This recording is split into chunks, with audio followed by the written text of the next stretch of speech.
आमतौर पर चांद हमें सफेद या हल्का पीला दिखाई देता है, लेकिन एक ऐसा भी समय आता है जब यही चांद हमें गहरे लाल रंग के गोले के रूप में दिखाई देता है और इसको इस वक्त कहते हैं ब्लड मून। सितंबर 2025 की रात को 7 सितंबर 2025 को ऐसी ही ब्लड मून को देखने की घटना सामने आती है। अब भारत उसके समेत एशिया के कुछ अन्य जगहों से लेकर ऑस्ट्रेलिया की सतह से इस ब्लड मून की घटना को देखा गया। तो दरअसल ये ब्लड मून क्या होता है, इसके क्या मायने होते हैं और किस स्थिति में ये दिखाई देता है, तो इस विषय पर आपके सामने आज हम उपस्थित हैं। नमस्कार, मेरा नाम है अमिताभ। आइए समझते हैं ब्लड मून कब होता है, किस सिचुएशन में होता है। सबसे पहले खबर की बात कर ले तो 7 सितंबर 2025 की रात में कहां से देखा गया? एशिया, ऑस्ट्रेलिया और अफ्रीका के कई हिस्सों से इसको देखा गया। अब सवाल उठता है कि ये कब होता है, तो ब्लड मून की घटना जो होगी वो पूरी तरह से तभी होगी जब पूर्ण रूप से चंद्र ग्रहण लगेगा। चंद्र ग्रहण कई प्रकार का होता है, इसमें जब पूर्ण चंद्र ग्रहण की स्थिति आएगी तभी ब्लड मून की घटना देखी जाती है। ब्लड मून क्यों कहा जाता है? क्योंकि ये जिस तरह से ब्लड लाल होता है उसी तरह से इस समय भी जो चंद्रमा होता है वो लाल रंग का दिखाई देता है। पूरी तरह से पृथ्वी की छाया से इस वक्त ये ढका होता है, पूर्ण चंद्र ग्रहण की स्थिति में ही ये दिखाई देता है। अब लाल होने का कारण क्या है, इन सारी घटनाक्रमों के सापेक्ष में ही हम इस बात को समझेंगे। लेकिन सबसे पहले ये समझना जरूरी है कि चंद्र ग्रहण होता क्या है। देखिए, चंद्र ग्रहण की कंडीशन तभी होगी जब एक टर्म यूज किया जाता है सिजगी। सिजगी का मतलब होता है यानी कि तीन पिंड का एक सीधी रेखा में होना। अब यहां पर मान लीजिए सूर्य है, सूर्य के बाद बीच में पृथ्वी आ गई और पृथ्वी के बाद चंद्रमा। अब ये जब तीनों एक सीधी रेखा में आएंगे तो इस कंडीशन को सिजगी कहते हैं। ऐसी कंडीशन में ही पहली बात तो होगा। दूसरी बात यह है कि पूर्णिमा की स्थिति होगी तभी पूर्ण चंद्र ग्रहण होगा। तो ये एक पहली कंडीशन सिजगी की हो गई। तो चंद्र ग्रहण में होता क्या है कि सूर्य और साथ साथ चंद्रमा, इसके बीच में आ जाती है पृथ्वी। इसी कंडीशन को क्या कहते हैं? इसी कंडीशन को कहते हैं चंद्र ग्रहण। अब इसमें भी चंद्र ग्रहण की कुछ वैरायटी होती है। किस प्रकार इसके होते हैं? तो देखिए, पहला टोटल लूनर एक्लिप्स यानी पूर्ण चंद्र ग्रहण एक होता है। एक होता है आंशिक चंद्र ग्रहण यानी कि पार्शियल लूनर एक्लिप्स होता है। और एक और तीसरा प्रकार इसका होता है जिसको कि पेनुम्ब्रल चंद्र ग्रहण कहते हैं। तो जो पेनुम्ब्रल शब्द है इसको आप समझ लीजिए, तब आप पूर्ण आंशिक और पेनुम्ब्रल चंद्र ग्रहण को आप समझ जाएंगे। एक होता है उम्ब्रा। उम्ब्रा यानी UMBRA, ठीक है ना। एक होता है UMBRA यानी कि उम्ब्रा। उम्ब्रा क्या है? तो उम्ब्रा मतलब पृथ्वी की गहरी छाया।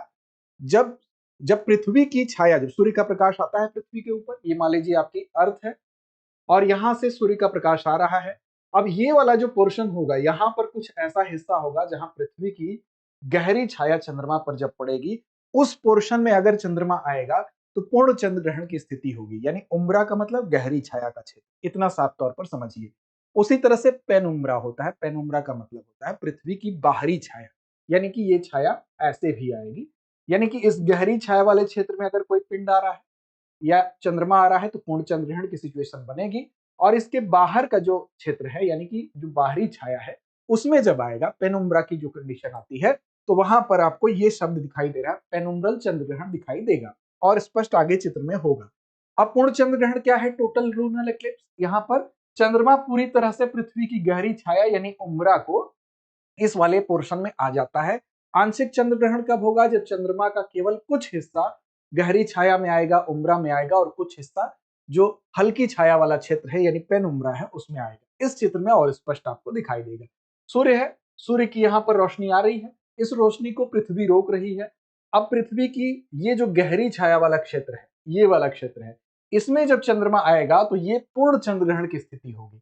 साथ ही साथ एक ऐसी सिचुएशन होगी कि इसके और ये हल्की छाया का क्षेत्र है, ये वाला क्षेत्र, ये आप इस साइड में हल्की छाया का क्षेत्र देख रहे हैं, यानी कि गहरी छाया और हल्की छाया के बीच की कंडीशन होगी। तो इसको हम कहेंगे आंशिक चंद्र ग्रहण। ये दूसरी वाली कंडीशन होगी।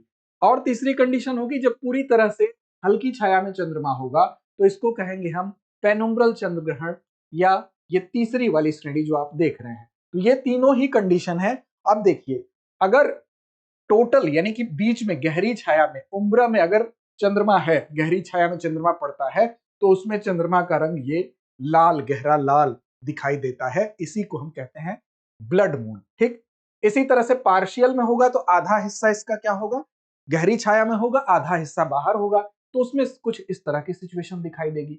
और एक जो एकदम से हल्की छाया में होगा तो उसमें धुंधला दिखाई देगा चंद्रमा, लेकिन इसमें भी ग्रहण की स्थिति होती है, तो इसको पेनुम्ब्रल लूनर एक्लिप्स के अंतर्गत देखा जाता है, जो तीसरी कंडीशन। तो ये चंद्र ग्रहण के 3 प्रकार होंगे। मोटे तौर पर आप ये जानिए कि सूर्य और चंद्रमा के बीच में जब पृथ्वी आती है तो पृथ्वी की छाया के कारण चंद्रमा ढक जाता है। इस वजह से चंद्र ग्रहण की स्थिति देखने को मिलती है। अब कब होता है ब्लड मून? ब्लड मून क्यों दिखाई देता है? तो देखिए, एक तो कंडीशन सिजगी की होगी, साथ ही साथ पूर्णिमा की स्थिति होनी चाहिए। इस कंडीशन में क्या होगा, क्योंकि सूर्य का आकार बहुत बड़ा होता है, ठीक है। बाहर की छाया क्यों पड़ रही है? क्योंकि सूर्य का आकार पृथ्वी की तुलना में बहुत बड़ा है। तो जितने दूरी में पृथ्वी सूर्य के को कवर कर रही है उतनी दूरी तक तो गहरी छाया पड़ती है, लेकिन जो हिस्सा बच जाता है तो वो प्रकाश के अपवर्तन से या धूल कणों से टकरा कर वो कुछ हिस्सा पहुंचता है चंद्रमा तक। यही मूल कॉन्सेप्ट है। अब ब्लड मून की घटना कब होगी? जब पृथ्वी यानी कि अर्थ, सन और मून के बीच में एक सीधी रेखा में आ जाते हैं, यानी सिजगी की कंडीशन होगी। पृथ्वी सूर्य की रोशनी को रोक देती है और उसकी छाया चंद्रमा पर पड़ने लगती है, यानी कि जब पूर्ण चंद्र ग्रहण की स्थिति बनेगी। अब चंद्रमा लाल क्यों दिखता है, इसके पीछे के कारण को समझना है। तो दरअसल चंद्रमा जो होता है वो पूरी तरह से उम्ब्रा यानी गहरी छाया में जब होगा तो इस समय सूर्य की जो किरणें होती हैं, आप जानते हैं कि प्रकाश का स्वभाव क्या है। सूर्य का प्रकाश सफेद दिखता जरूर है, लेकिन उसमें कई रंगों का मिश्रण होता है। अब उन रंगों में कुछ रंग ऐसे होते हैं जिनकी जो तरंग दैर्ध्य होती है, जो वेव लेंथ होती है, वो शॉर्ट होती है। कुछ की वेव लेंथ जो होती है वो बहुत ज्यादा होती है, बड़ी होती है। तो जिसकी शॉर्ट वेव लेंथ होगी, कम तरंग दैर्ध्य होगी, वो जल्दी फैल जाते हैं, प्रकीर्णन उनका जल्दी हो जाता है। और जिसकी वेवलेंथ ज्यादा होगी, लंबी होगी, तो उनका प्रकीर्णन देर में होता है, यानी फैलेंगी नहीं वो। अब इससे इस कॉन्सेप्ट को समझेंगे तो यहां भी समझ में आ जाएगा। जब चंद्रमा पूरी तरह से उम्ब्रा यानी गहरी छाया में होता है तो इस समय सीधे सूर्य की किरणें चंद्रमा तक नहीं पहुंच पाती है, लेकिन कुछ ऐसी किरणें होंगी जो कि बाहर से, चूंकि आपको बताया गया कि सूर्य का आकार कैसा है, बड़ा है, पृथ्वी इससे छोटी है, चंद्रमा इससे भी छोटा है। तो यहां पर कुछ हिस्सा जो ऐसा होगा कि जो छिटक कर, यानी कि प्रकाश में अपवर्तन की घटना की वजह से और धूल कणों से टकरा कर चंद्रमा तक कुछ हिस्सा जरूर पहुंचता है।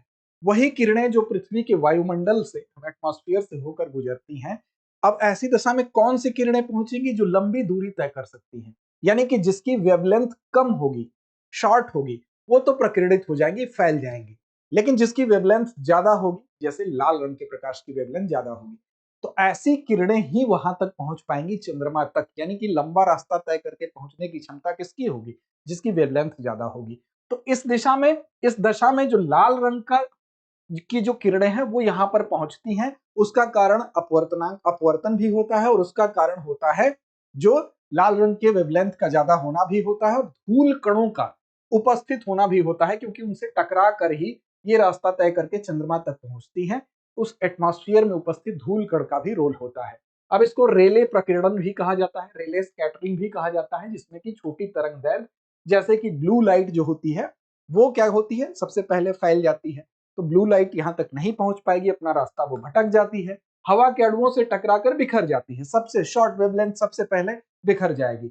अब जो लंबी तरंग दैर्ध्य होगी यानी लॉन्ग वेवलेंथ, जैसे कि लाल प्रकाश, रेड लाइट, वो क्या होगा, वो आसानी से इन सारी बाधाओं को पार करता है और चंद्रमा तक धूल के कणों से, नाइट्रोजन से और तमाम जो कण होते हैं O2 से, उससे टकरा टकरा कर पहुंचेगा। और इसीलिए जो चंद्रमा है ऐसी दिशा में रेड या ऑरेंज कलर का दिखाई देता है। और ये जो वेरिएशन ऑफ जो कलर है, रंगों का बदलाव है, इसको आप जानते ही हैं कि वेवलेंथ जिसकी ज्यादा होगी वो ही। इसीलिए आप देखेंगे जब सूर्योदय होता है और सूर्यास्त होता है तब भी सूर्य का रंग कैसा दिखाई देता है? लाल दिखाई देता है। क्यों? क्योंकि उस वक्त जो दूरी होती है, सूर्य जो होता है वो क्षितिज पर होता है, यानी हॉरिजन पर होता है, और उस समय दूरी सबसे ज्यादा होती है। और जब सबसे ज्यादा दूरी होगी तो जिसकी वेवलेंथ कम है वो पहुंच ही नहीं पाएगा, और जिसकी वेवलेंथ ज्यादा है वो आसानी से पहुंचेगा, वही उस समय पहुंच पाएगा। तो वेवलेंथ उस समय रेड कलर की ज्यादा होती है, इसीलिए सूर्य जो है उस समय लाल रंग का सूर्योदय और सूर्यास्त दोनों समय दिखाई देता है। तो वायुमंडलीय जो परिस्थितियां हैं, जैसे धूल हो गई, प्रदूषण हो गए या गैस हो गए, ये इसमें चंद्रमा का रंग बदलने के लिए जिम्मेदार होते हैं। इसी वजह से जो चाहे लाल रंग हो गया, ऑरेंज कलर हो गया या कॉपर जैसा रंग हो गया, वो दिखाई देता है। जब बहुत ज्यादा प्रदूषण होगा तो ऐसे कभी कभी वो कॉपर जैसा कलर भी दिखाई दे सकता है। इसीलिए लालिमा की वजह से ही पूर्ण चंद्र ग्रहण को, चूंकि उस समय लाल रंग का दिखाई देता है, ब्लड मून कहा जाता है। तो उम्मीद है आपको ये बात समझ में आ गई होगी। अब ब्लड मून से क्या पता चल सकता है? तो देखिए, ब्लड मून कुछ बातों की तरफ इशारा करता है। ब्लड मून कहता है जब भी चंद्रमा की लालिमा होगी, वो जितना डार्क लाल दिखेगा, वो जितना हो सकता है काला भी दिखने लगे, ज्यादा गाढ़ा कॉपर जैसा दिखने लगे, तो ये इस बात का द्योतक होता है कि वायुमंडल में जो प्रदूषक हैं यानी जो कण हैं उनकी संख्या ज्यादा है। जितने ज्यादा धूल कण होंगे, जितने ज्यादा प्रदूषक होंगे, उतनी ज्यादा वहां पर उसमें अपवर्तन की घटना होगी और केवल लाल रंग ही पहुंच पाएगा, बाकी और कोई कलर पहुंच ही नहीं पाएगा, क्योंकि सबसे ज्यादा वेवलेंथ लाल की होती है। तो इस बात से इस बात का अंदाजा लगाया जाता है कि जितने अधिक कण और प्रदूषक होंगे उतना ही ज्यादा एक गहरे लाल रंग का दिखाई देगा। तो एक बात जिसका अंदाजा लगेगा वो लगेगा वायुमंडल में जो प्रदूषण का लेवल है उसका अंदाजा लगता है। अब वैज्ञानिक ब्लड मून के ऐतिहासिक रिकॉर्ड को देखकर कई बार ज्वालामुखी का भी अंदाजा लगाते थे।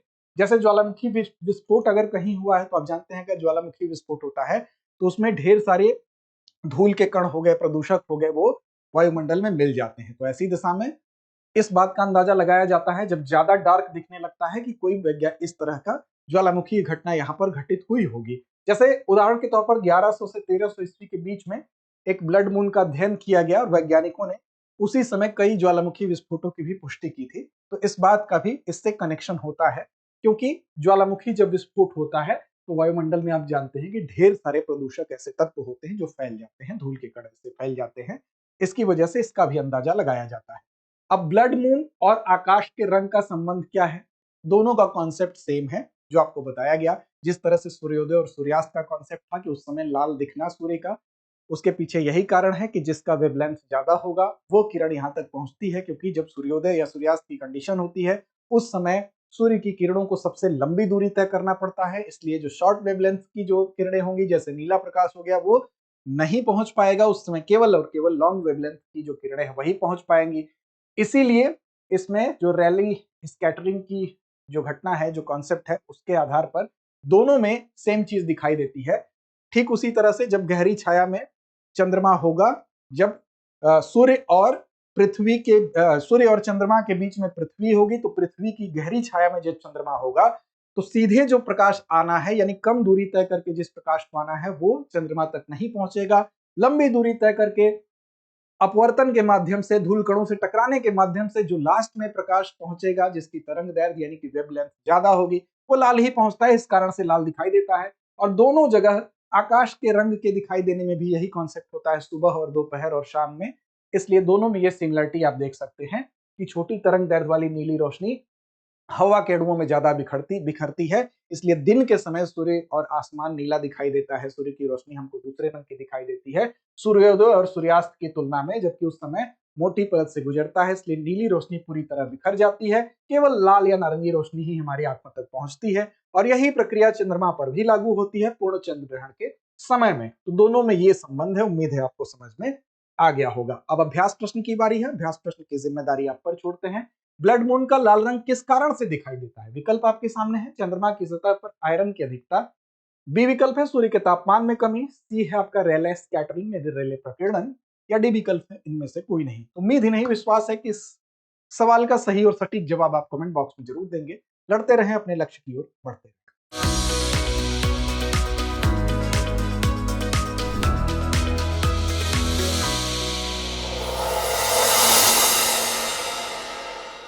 अब एग्जाम की तैयारी को और बेहतर करने के लिए हमारे चैनल को लाइक, शेयर और सब्सक्राइब करना ना भूलें।